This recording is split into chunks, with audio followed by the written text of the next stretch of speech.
Hey bros and broettes, yet again it is I, Waifu Belector, the only fair human on earth, here at the back of the year, the yearly caboose if you will. And what that means is lists. Lots and lots of lists. And of course I'm going to have a top 10 games of the year list, but this isn't that video just yet. No, this is a review list, because you see there are a lot of games that come out every year, and I've been at this all year. And between playing the games, doing the reviews, and all my other videos, I just don't get to certain stuff in a timely fashion. Or the lack of popularity of something just means I don't have to talk about it as soon as possible. Either way, I've relegated a small group of game reviews to the back of the year and will now present them to all of you in one video. These are games I played this year that are all worthy of being talked about in some aspect, but for one reason or another I haven't actually spoken on record about yet. And listen, I will try to condense the length I talk about each game. Hopefully this doesn't get too crazy, but no promises, it's probably gonna get crazy. And you know what? I'm gonna spoil this a little bit,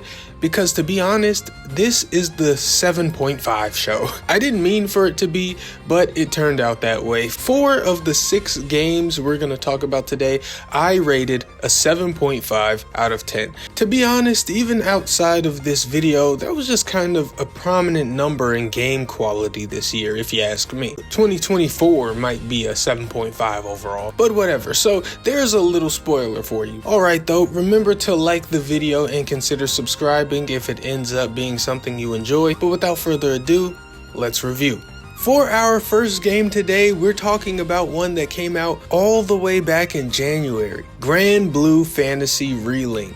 This was long anticipated by fans of Granblue. It was a big action RPG take on Granblue Fantasy, which originated with the mobile game. And one of the first most appropriate things to note about ReLink, I think, is that it's really pretty. It looks very good and has some of, if not the best display of pure flashiness in 2024. But it's not all just flash. The game is also competent and extremely fluid and responsive. It feels good to play and all the audio visual feedback is on point. In terms of how the game is structured, there's nothing insane or unique, but it gets the job done. It's a deployable mission-based structure, you know, where you're in a hub world that you can shop and receive submissions in, as well as swap out party members. Then you pick up missions, you sail off to a location on the world map and engage in an almost totally linear level, if not just a straight up arena fight. So there's really no exploration or anything like that. That's not where the RPG choice elements lie in this game. The start of those elements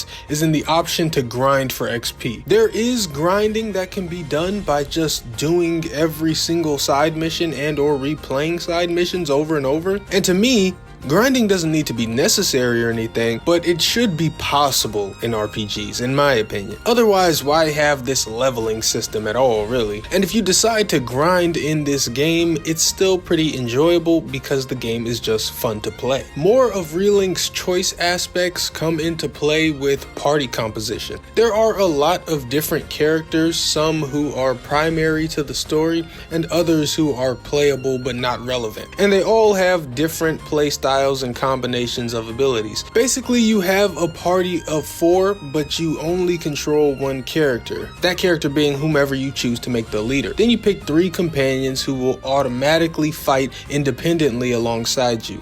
But there aren't any characters who can't be a lead character or anything like that. If a character can be in your party, you can also play as them. And each character's basics, gimmicks, and unique abilities are pretty varied. So it's fun to try out other characters and see whose playstyle you like best. But then there's also picking out who your companions will be, because your AI companions will still be using those same unique abilities automatically to help you while you fight. So trying to set up good combos of teammates is something to fiddle with as well. To be honest, it's all pretty straightforward, but that doesn't diminish the fun of it, especially when there's a simple yet really fun core combat at the same center. I mentioned that the game was flashy, and it uses that to elevate its already fun and responsive combat, with things like being able to slow-mo enemies by hitting them with a reactive punish attack, or linking all of your character's super moves to generate a big team super burst attack. The game is just really easy to play, it's very digestible, and possible to enjoy from a number of different angles. However, I'm not trying to make you think this is God's gift to man. ReLink hasn't reinvented the wheel here or even improved it. What they've given you is a quality wheel. I did mention that the combat is simple, which isn't inherently a problem, but it can be, because you learn or even master the game too quickly, and thus cause it to become boring a lot faster. Now, their answer to that is the wide range of characters, but that's assuming you want to use those characters to begin with, and there's the added problem that side missions only give XP to the active party members on the mission, so choosing to swap in and out between teammates could lead to your team's level not being completely in sync or needing to level up a character that you left behind but have now gone back to. It's not egregious or the worst thing in the world, because if a character's under leveled, that usually means you have much higher level missions that you can take them on that award greater XP, so all in all, it's not too damning, maybe just a tad inconvenient. Then of course this game does have a story, but truly there isn't much to say about it. It's an aggressively generic anime story with aggressively generic anime character motives and vocal deliveries. If it were a show, I would have stopped watching it, but luckily it's just attached to the main draw here, which is of course the gameplay. And the game has really good gameplay. If the idea of bad anime tropes really grinds your gears, this may be too much for you, honestly, but if you just want a good game that's fun to play and don't mind having a hugely forgettable story, then check out Granblue Fantasy ReLink. To me, it's a nice snug 7.5 out of 10. I think everything it's doing is, for the most part, very familiar, but it's done with such style and execution that it goes a little above just simply good. Check it out if you care to.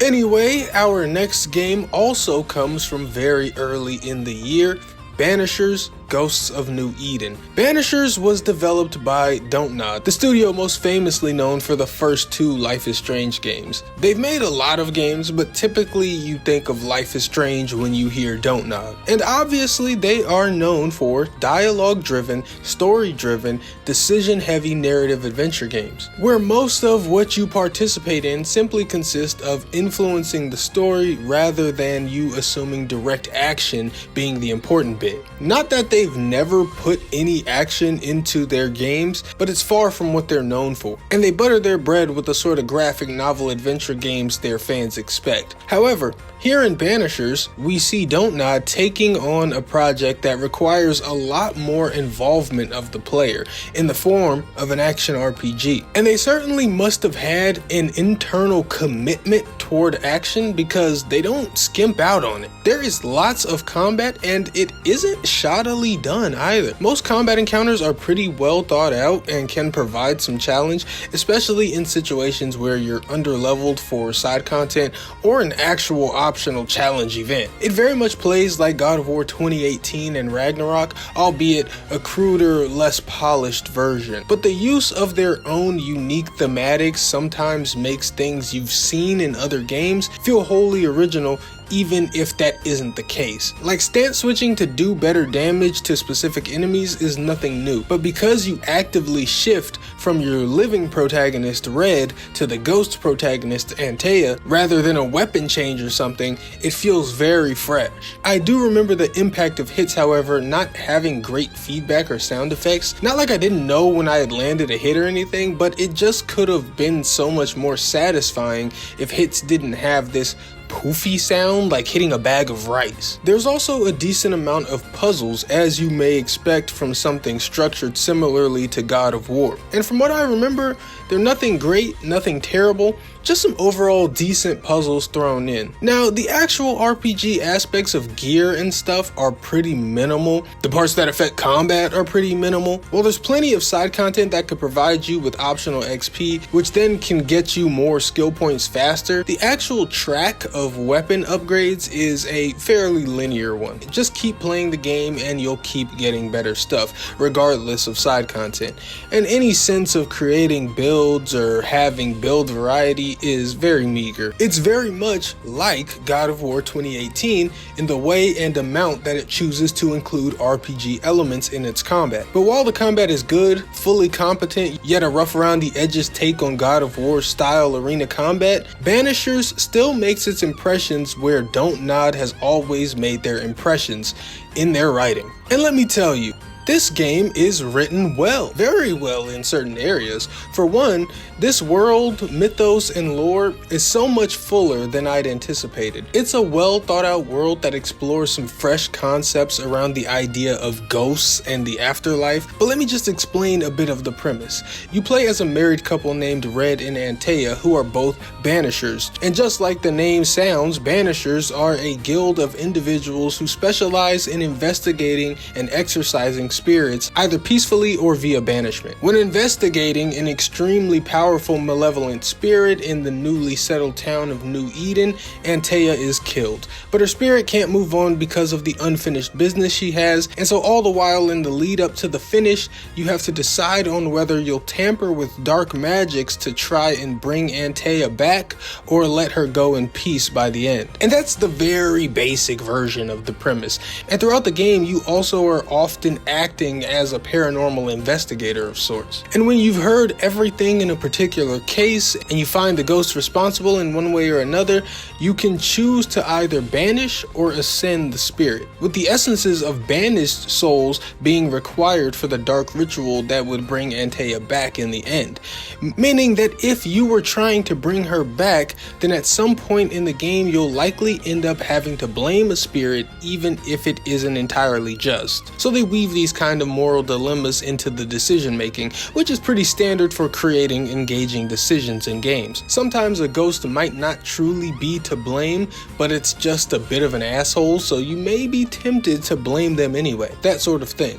It's cool, but big decisions at the end of full quests and storylines, unfortunately, tend to be the only ones that matter. You'll have a series of smaller decisions to make at other times, but they're always of little consequence. Hell, while the quests, world, and stories themselves are very good, even a lot of the main big decisions you make don't do much outside of contribute to the final outcome you're working toward. And that's pretty unfortunate when you realize it. But still, the writing is strong enough that the game doesn't completely falter under what ends up being an inflated sense of choice, especially because of the strong lead characters. These are probably my favorite protagonists of any game from this year. Yes, they're that good. Their relationship is layered and deep. It isn't corny or even teeny bopper CW-ish, even though I know some people like that. It's just a well-written relationship between two well-written characters who respond to their situation in what feels like very authentic ways. By the way, I wish this game just had more popularity behind it, only because the voice actor for Red, the male lead, does an amazing job, and he deserves to be awarded or at least recognized for it. But it is what it is. Either way, Banishers is just a tad bit rough. You can feel that it's a AA game, but it doesn't get bogged down by that too much. The combat is good and actually impressive considering that Don't Nod don't do this often, and although they missed the mark a little bit with the level of player choice they were going for, strong writing all around puts them a touch above your standard good game. I know I said this once already, I told you this is the 7.5 show, but I'm feeling a nice 7.5 out of 10 for this game as well. And while I don't really think it's a stronger 7.5 than Granblue ReLink, on a personal level, I prefer Banishers, mostly due to its writing. Okay though, let's now get into a different game, a pretty interesting one.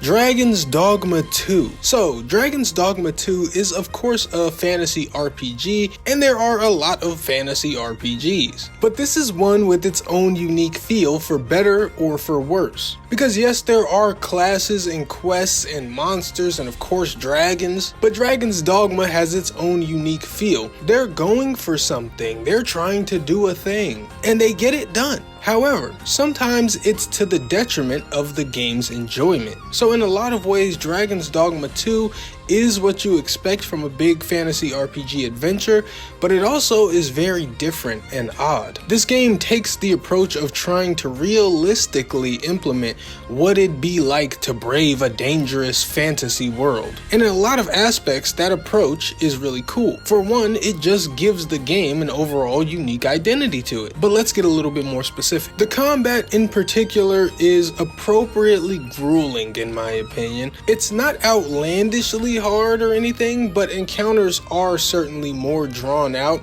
and a little more harsh than a lot of other fantasy RPGs, in a way that kind of more accurately simulates what it would be like to combat a camp of goblins or fell a big monster.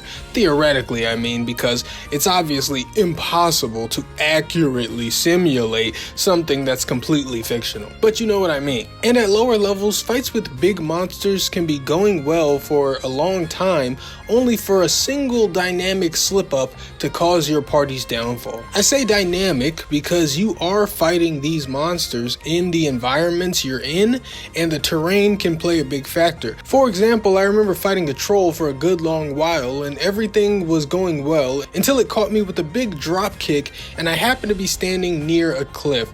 So that drop kick that wouldn't have typically killed me sent me plummeting to my death. And there are even instances where monsters interact with the environment around them, like clinging to high walls or attempting to hang from cliffs. There are dynamic interactions for you to take part in too, like pushing things like boulders into monsters, or even pushing monsters over into one another. Or if they're small enough, throwing them at each other. And say if there's a river nearby, you can attempt to drive a large monster into it to douse it before you unleash an electrically charged spell or something. Or attempt to throw a small monster into the river, hoping that they get swept away by the current. The combat is actually just very cool, creative, and dynamic. It's very heavy feeling and impact driven to sort of mimic the slower, likely more realistic combat speed of a medieval fantasy setting. You can even do things like climb and cling to monsters, or aggro two large monsters at once and cause them to fight each other. Now, outside of the heft and dynamism of combat being what tried to make their world feel harsh and real, there's also dynamic events and sort of just the way the game is set up. Things like cities and towns being able to get attacked by monsters. So you might just be shopping and then boom, there's a minotaur in the town square rampaging around, or a goblin siege. Also, long stints of adventuring and traversal can be risky because your character's overall health and stats will start to wane as they get more tired, and eventually you'll need to set up camp and rest or use an inn at a town. The better camp you use and the food you eat will replenish you better and provide temporary buffs even. Now, I talked about how heavy and drawn out combat can be, and that fact alone I think is fine and actually pretty cool and unique feeling with the way it's done. But what happens when that drawn out, harsh combat is constantly being sprung upon you without warning? Now things aren't so nice. And this is a big part of where Dragon's Dogma goes wrong with trying to get its harsh, realistic feel across. Because camping is not safe. Your camp can get attacked in the middle of the night and you'll have to fend off the attackers. And as I mentioned, things are very dynamic, and even more monsters appear at night. Not to mention the limited vision you have. So there's also a risk of moving around too much in battle and letting the fight get too wide to the point that you accidentally rope in another monster or enemy. So yeah, you'll have to camp to refresh your stats and characters, but also you might just get attacked while you try to do that. And I haven't even mentioned the fact that your camp setup can get destroyed in a fight. So you can get woken up in the middle of the night by a fight that ends up destroying your camp and leaving you with nothing else to do but continue your adventure half replenished and wandering in the dark. It's a little ridiculous, but still not as ridiculous as what is hands down the worst fast travel system I've ever seen in a game. I'm not kidding. Let me explain this to you. So the way that fast travel is set up is that there are these waystones you discover in certain key areas that you can teleport to. Sounds normal, but you can only teleport between them from one another. To teleport from just anywhere, you need a fairy stone, and when you do this, it consumes the fairy stone. It still might be fine, except these fairy stones are so fucking rare. You can't fucking find the things, so you have to be extremely conservative with them, almost negating this version of fast travel. Not to mention, the waystones that you travel to are pretty scarce in the grand scheme of things too. You'll often teleport to the closest stone to your objective, only for it to still be extremely far. There are these portable way crystals that you can drop wherever you want so that you'll always have a way back there, but you go ahead and take a guess at how rare those are. There might literally be like 2 in the whole game, I'm not fucking joking. But okay, so that sucks. Is there possibly any other version of fast travel? Oh, I'm so glad you asked. There are carriages that will take you from one town to another for a small fee. And when you're sitting in the carriage, you can just watch the whole ride, but that would defeat the purpose of fast travel. Or you can go to sleep in the cart, where the screen will briefly go black and you'll then arrive at your destination. Or at least, that's how it would go if your carriage couldn't get attacked by monsters sometimes. Yes, just like the camps, your fast travel cart can be attacked by monsters, forcing you to spring into action and defeat them before you can continue on. But what's this? The monsters destroyed the cart or killed the wagon master in the battle. It looks like you'll be walking the rest of the way. Now, it's not guaranteed that the wagon will get destroyed, but it can happen, as if being attacked wasn't annoying enough. What is virtually guaranteed, however, is that you will be attacked on the carriage ride. I shit you not, I got attacked 8 times in a row and then went twice with no attack before being attacked again. That is 8 out of 10 times you'll be attacked. It's fucking insane. All of this just amounts to a wild discouragement of fast travel that's almost somehow worse than just not having it at all. It really is the most poorly implemented fast travel I've ever experienced in a game. And I want to say this, I'm not sure of this, but I think they may have implemented a patch so that you don't get attacked so often in the carriages, but I wasn't playing the game when that patch came out, so that was not my experience, if that patch exists. And when I started talking about this game, I told you that they're trying to do a thing for better and for worse. All the praise I have for its world and combat still has to fight against the laughable fast travel. And then there's more mixed results, like its lack of direction, that is actually cool and encouraging most of the time, but sometimes during certain side quests is a tad too cryptic. In my opinion, it's actually better than the lack of direction in something like Elden Ring, which I believe to be worse. And you know, this game actually has a lot in common with Elden Ring because both games hate you and want to inconvenience you, but how they arrive at that inconvenience is different. I will say that the story in Dragon's Dogma 2 is surprisingly decent. The world is very cool, the story manages to actually be comprehensible, and there's a very cool reveal / rug pull near the back end of the game that I love and likely won't forget for some time. But yeah, all things considered, this is not a game for everybody, but it's still a really good game, even if some of its big swings whiff and hold it back from being a completely great one. So I'm welcoming it into the 7.5 out of 10 club. But don't worry, the next game is not a 7.5. Shock horror, I know. But all right, now let's move over to our 4th game, a far more recent game, Space Marine 2. And this is a video game that continues a fairly recent trend of games that attempt to recapture the simplistic, arcadey fun of some mid-2000s games. Sort of like Evil West did a couple of years ago. And Space Marine 2 is of a similar quality. The structuring is truly nothing new, original, or above and beyond. And same goes for the gameplay, honestly. Not to say the game is bad though, it's perfectly good, perfectly serviceable. It's just classic arcade feeling horde-based co-op gameplay. They're throwing huge amounts of enemies at you, and it's pretty satisfying to clunkily slice and shoot your way through.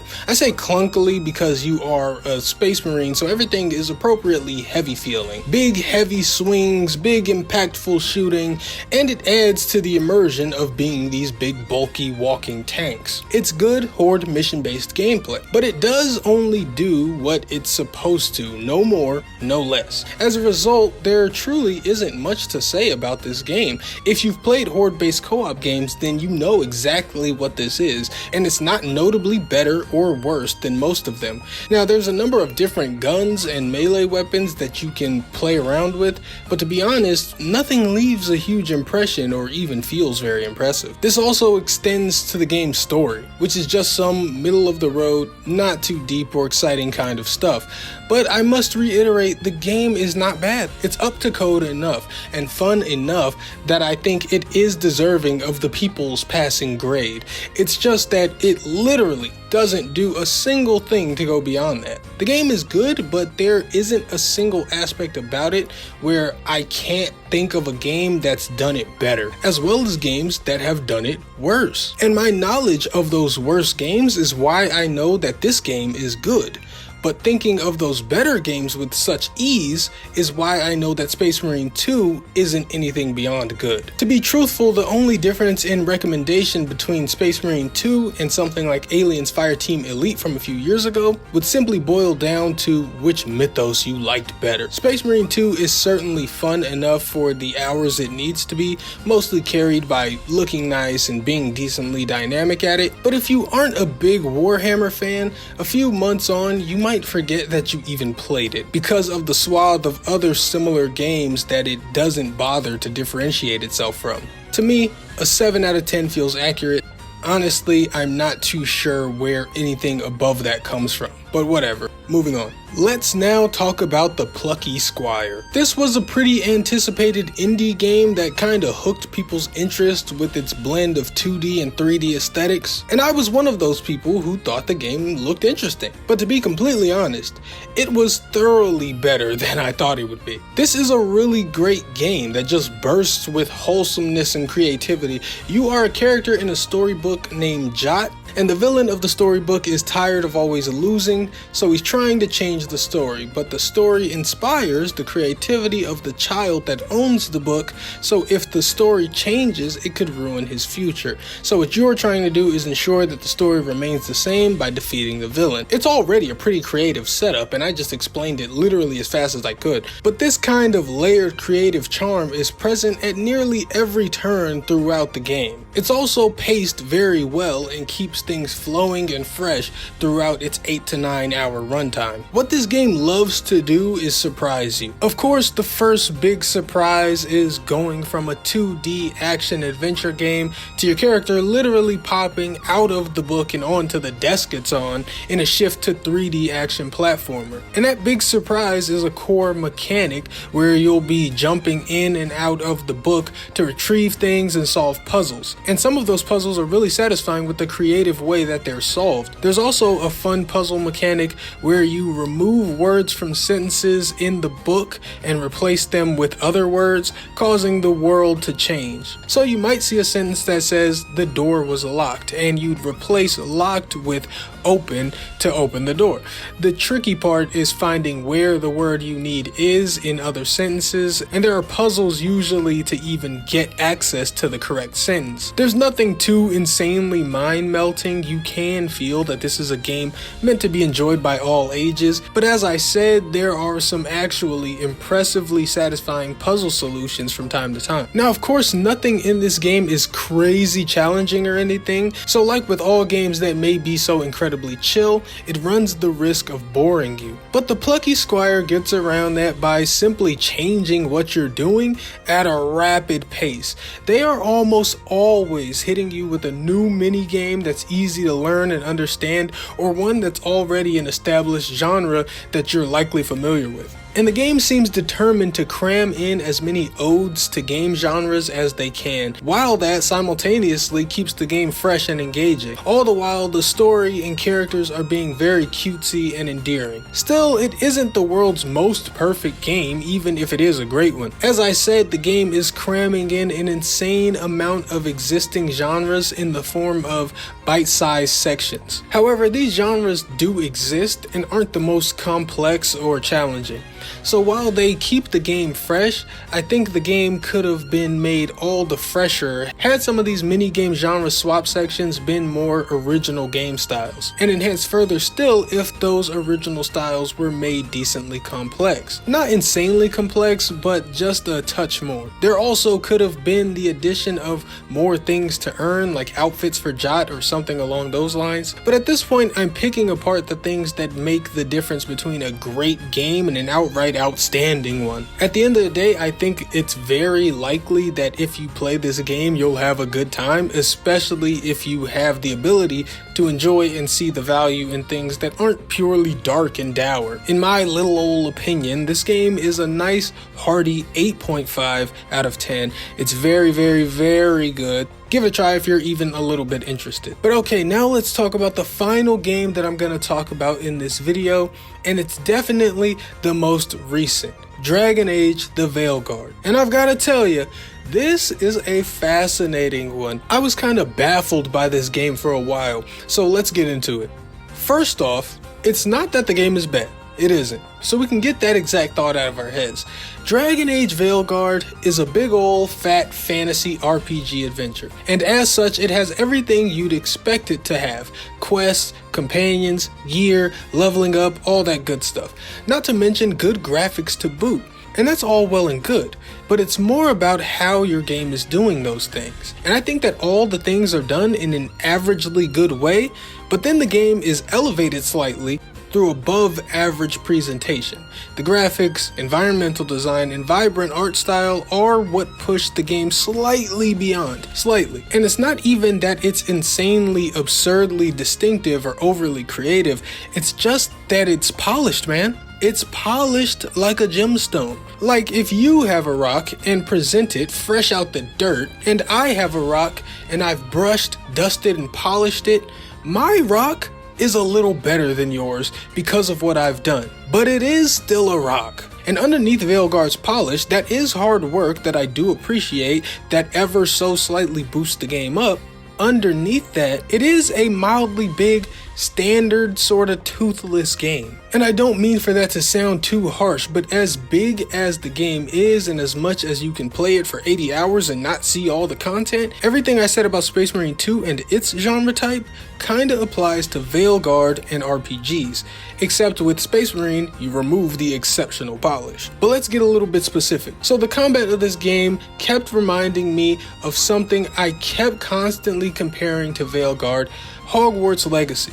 Veilgurd's combat is very Hogwarts Legacy, except with classes and you have companions. Now, I was playing a mage class or whatever, so my experience was even more Hogwarts, but just in general, the flow, the cadence of combat and movement and mechanics is very similar to Hogwarts. And because of the depth added with classes and companions, it's effectively like Hogwarts Combat 2.0. However, Hogwarts combat is a little more fluid and fast. And while Veilgurd is more thoroughly polished than your average game, Hogwarts Legacy was not your average game, and in some areas, light combat was even more polished than Veilgurd. There's also things that aren't a matter of polish and more design issues with combat in Veilgurd, like sometimes enemies simply attack entirely too often, especially for there to be as many enemies as there are doing the same thing. It can sometimes lead to what feels like an infinite dodging loop, where you can only get a small, insignificant hit in every now and again. Also, the targeting is a bit of a mess. The auto-aiming is finicky as hell and sometimes will just target environmental barrels and stuff over actual enemies, which really sucks when it puts your spell on cooldown. And when you lock onto things, sometimes it just stops.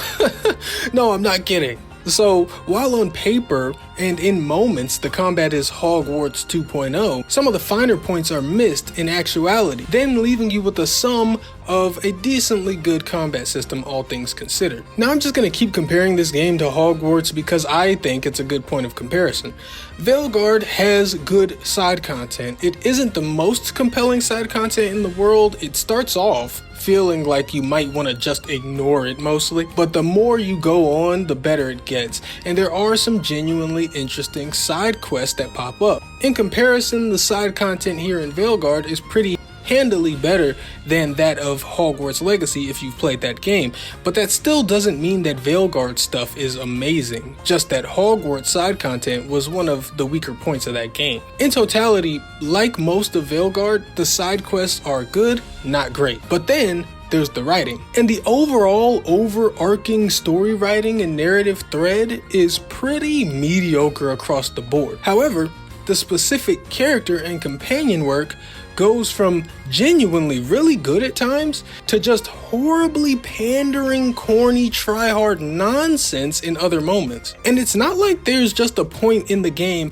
where all the good writing just goes bad and stays that way. No, it's more like every character-driven interaction is a crapshoot of whether it'll be really good, really bad, or just inoffensively meh. It's consistently inconsistent. Listen, Veilgurd pretty much has all the makings of an outstanding RPG and executes them decently well, but lacks anything truly remarkable. No one single aspect that is wholly unique or so beyond in execution. But by that same token, yet on the opposite end, none of what the game does falls incredibly short either, leaving you with a good dish, cooked well, no doubt. Better than is standard even, but they played it so safe and by the book that I think it can ultimately leave less of an impression than games that are worse than it.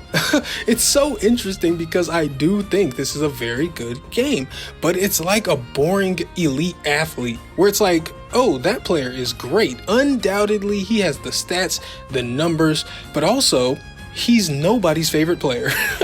Like, I can for sure see that this is a great game in its bones, but it has a strange lack of artistic creative appeal. Like, it wouldn't commit to anything, and so it sorta ended up being nothing for a lot of it. I can totally see why games that look worse, play worse, are designed worse, structured worse, simply are worse, would still receive more adoration. Because for what added flaws other games might have, Veilgurd lacks a true identity. It is a big fantasy RPG and was so afraid of fucking it up that they were even too scared to have an overtly distinguishable identity, be it via gameplay mechanics, a strong tone, or even, for as pretty as their art style is, it does not craft an unmistakable identity.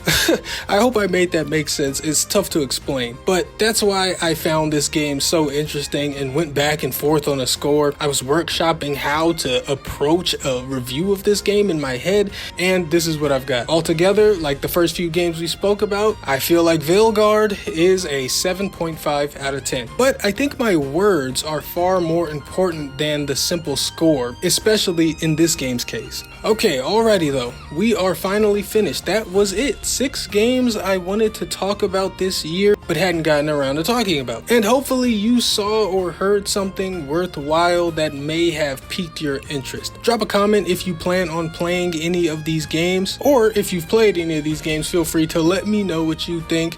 You can leave your thoughts in a normal comment like a normal person, or just tell me how stupid and wrong I am, whichever suits you. Thanks for watching this video. Please remember to like and subscribe if you enjoyed, and until next time, I am Waifu Belector. I'm just a normal guy. I like hentai, and I've got to get to work on more end of year videos. Goodbye.